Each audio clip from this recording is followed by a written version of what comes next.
జీవునికి సాంఖ్యయోగాన్ని గురించి చెప్తూ ఉన్నాడు. దానిని నీకు ఇప్పుడు వివరించును. జీవుని యొక్క బంధములకును మోక్షమునకును మనస్సే కారణము. ఒక్క మాటలో చెప్పేశాడు కపిల భగవానుడు. ఈ యొక్క జీవికి అన్నిటికీ బంధం ఉండాలంటే ఒక్క మనస్సే. మనస్సు నిర్మలంగా ఏది చెబితే బుద్ధి ధర్మానుసారిని. ఇప్పుడు మా ఇంటి కాడ నుండి నేను బయలు దగ్గరికి వెళ్ళాలని నాకు మనస్సు పుడితేనే అదే కారణం. 5,000 ఎందుకు పొలం కాసి వెళ్ళిపోతానంటే అదే కారణము. ఆ యొక్క జీవుడికి మనస్సు అంటే కారణము. మంచి కావాలన్నా చెడ్డ కావాలన్నా ఏ మనస్సు ప్రధానమైనది. విషయముల యందు ఆసక్తి అయినప్పుడు అది బంధవేతు అయిపోతుంది. విషయముల యందు కోరికల యందు ఆసక్తితో పెరిగిపోతుంది.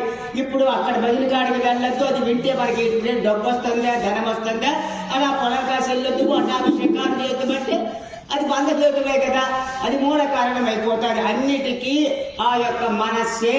ఆ యొక్క అన్ని కోరికలు కావాలనేది ఆ మనస్సే, ఏది అక్కడ లేదనేది ఆ మనస్సే. అన్నిటికీ నాంది వేషగాడు మనస్సే. అట్లు కాక అది పరమాత్మ యందు అనురక్తమైనచో మోక్షహేతు అయిపోతుంది. ఆ మనస్సుకి ఎలాగా పరమాత్మ యందు కానీ అనురక్తుందంటే అది ఎట్లా మోక్షమే వెళ్ళిపోతుంది. అంతకంటే ఇచ్చేటువంటిది మరొకటి లేదు. ఏంటను అహంకార మమకారం వలన ఏర్పడిన కామ క్రోధ లోభాది వికారముల నుండి ముక్తమై మనస్సు పరిశుద్ధమైపోతుంది. ఈ 6 గుణాలు మానవుడికి ఉన్నాయి కదా. కామక్రోధ లోభ మదమత్యాల నుంచి ఎవడైతే విడిపడిపోతాడో ఏ తపస్సు చేయక్కర్లేదు.